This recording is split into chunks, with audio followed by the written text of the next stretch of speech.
Não, e geopoliticamente, pô, se você pegar, por exemplo, a questão da OTAN, pra mim é uma das coisas mais graves aí. O quê? Porque a OTAN hoje tem a obrigatoriedade de todos os países gastarem 2% em defesa. Do orçamento. São 32 países. Hoje, 23 gastam e 9 não gastam. Isso porque é depois da guerra Rússia e Ucrânia que vários países já acordaram. Até o próprio primeiro-ministro de Portugal gasta em torno de 1%, 1,2%. Falou que eles vão conseguir chegar nos 2% em 2029. Putz. O Trump já falou que 2% ele não aceita. Ele falou que ele deseja 5%. Ele acha que todos os países têm que gastar no mínimo 5%. Nem os americanos gastam 5%. É. Por isso que eu falo, ele joga lá em cima, porque a própria OTAN tá tentando negociar um aumento para esses gastos de 3,5%. E ele já falou, inclusive, olha, não faz sentido eu e os Estados Unidos continuar fazendo parte da OTAN se os países não cumprem as suas metas de orçamento militar. Porque eu vou imaginar, por exemplo, a Romênia é atacada pela Rússia, por exemplo. A Romênia faz parte da OTAN, eu e os Estados Unidos vou ter que auxiliar a Romênia. É. Se alguém me atacar, a Romênia, que gasta, sei lá, não sei quanto gasta, mas vamos fingir que gasta menos que 2%, ela vai ter capacidade de me defender? Então por que eu tenho que defender o país que não se compromete com os gastos militares? Ele até chegou a falar durante a campanha que os países que não gastassem 2%, ele incentivaria o Putin a fazer uma incursão militar. Não, eu vou incentivar o Putin a invadir aquele país. Tá brincando. Falou. Mano. E aí os países da OTAN hoje estão desesperados aí, né? Você pega a Polônia, os países bálticos, Letônia, Lituânia, Estônia. Tem uma discussão muito forte hoje no Mar Báltico, por exemplo, também, porque o Mar Báltico hoje é praticamente controlado pela OTAN, com a entrada da Suécia, né, da Finlândia. E as suspeitas de que a Rússia esteja cortando os cabos submarinos, né? Aquela guerra híbrida que a gente fala. E se eles perderem hoje o apoio dos Estados Unidos, como o Trump, pelo menos nas declarações, tá fazendo, pô, isso compromete toda a aliança da OTAN. E o que mais que o pessoal quer saber? Quero saber também de outras coisas aqui. Ó, o Jaime, ele já foi lá para as redes sociais. Ele falou assim: como é que fica o posicionamento dos Estados Unidos sobre o banimento de redes sociais como o TikTok? É mesmo, né? Já foi banido? Ficou banido um dia. Aparentemente já voltou hoje. Ah, é? É. Aliás, só um ponto interessante. Quando o TikTok ele foi banido, os jovens começaram a ficar pé da vida com a situação. A gente fala de quase 170 milhões de usuários do TikTok, né, nos Estados Unidos. E eles começaram a migrar para uma plataforma chinesa também, chamada de Red Note. É, fiquei sabendo. Só que o governo chinês, geralmente, ele separa, né? Ele tem o algoritmo ali, as redes do TikTok chinês e o TikTok americano. O ingresso de pessoas no Red Note foi tão grande em tão pouco tempo que não deu tempo do Estado chinês fazer a separação. E aí? Então começou a ter um intercâmbio entre cidadãos americanos e cidadãos chineses. E algumas coisas assim, de cidadão americano falando pros chineses que eles sabem imprimir armas em impressora 3D. A China relatando algumas experiências do que acontece também, coisa que não tinha esse intercâmbio. Cara, Até a China conseguir limitar a troca aí. que de legal informações. isso, cara. E E essa briga aí, você acha que é pelo quê? No final, o que querem é tomar o TikTok também para um controle americano ou não? acho que sim, né? A comunicação, Vilela, a gente fala que os dados, eles são o petróleo do século XXI. Quem hoje tem o dado das pessoas... Porque quando você tá numa rede social, as coisas que você curte, Tá a sua rastreado, localização, ele consegue saber as suas preferências. Então imagina que eu sou um político, por exemplo, e eu quero, que você vote em mim.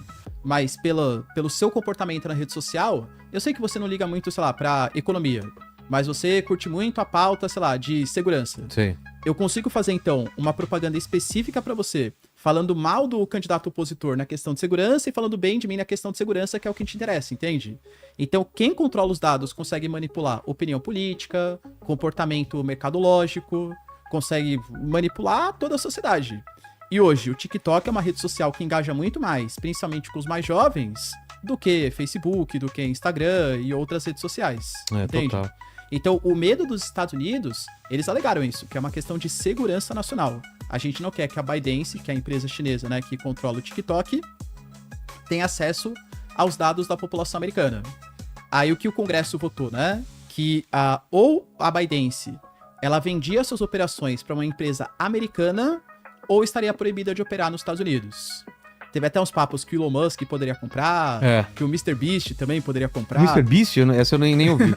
Mas acabou não acontecendo. Agora o que o Trump quer, ele fala que quer fazer uma joint venture. ele adiou o banimento do TikTok por algumas semanas, e nesse período de negociação, ele tá querendo que a ByteDance, ela fique com 50% das operações nos Estados Unidos, e os outros 50% pertençam ao Estado americano. Para que o Estado americano também consiga ter acesso às informações. Você acha que isso vai rolar? A China falou. O que a China falou? Tá a cargo da ByteDance. Porque eles querem passar uma imagem que eles não têm influência na empresa. Mas tem, né? Acho que tem, né? É. Da mesma maneira que o Facebook, também tem, né? Mas, assim, eles querem passar uma imagem que tá desvinculado. Acho que seria um erro estratégico da China fazer isso. Porque só um dia sem o TikTok já causou um baita reboliço na sociedade americana. A dependência que hoje a sociedade americana tem com o TikTok é muito grande. Então, se eles aceitarem ceder 50% para uma empresa americana ou para o Estado americano, acho que não faria nem sentido, assim, para a estratégia chinesa, que de fato é ter acesso aos dados, né? Não dá para achar que a China é boazinha da história. Claro, todo mundo tá. Só que negar o TikTok vai contra, o discurso do Elon Musk. Eles não falam de liberdade de expressão? Não, tem que ter liberdade de expressão, tem que ter liberdade das redes sociais. Então, como que você vai banir o TikTok, mas ao mesmo tempo falar em liberdade de expressão nas redes sociais? É complicado. Total, cara. Putz, que treta. Os caras estão afim dos nossos dados, né? Você tem dado em casa, Aline? Não tenho. Não tenho, não. Nem na rua também. Manda aí, Lene. Ó, o Enoch Kivi, eu até achei que era um trocadilho aqui, mas não é não. Ele perguntou o seguinte, por que o Trump não convidou nenhum líder africano? O Trump, na verdade, assim, essas posses presidenciais, muitas vezes você tem o convite para alguns membros mais próximos. Então foi quase uma novidade o Trump querer transformar isso como se fosse numa convenção da direita mundial. Então ele convidou o Nayib Bukele, a Giorgia Meloni, convidou o Milley, convidou até o Xi Jinping. Ah, é? Só que o Xi Jinping não foi, ele mandou o vice-presidente, né? Mas convidou a China. O Trump, ele telefonou pro Xi Jinping faz questão de 2 dias aí, para tentar intermediar a situação para que não chegue de fato numa guerra comercial entre China e Estados Unidos. Mas de fato, né, eu acho que é interessante para ver assim como o Trump ele tem uma esfera de influência muito forte na Europa e na América Latina, mas ignora um pouco até o continente africano.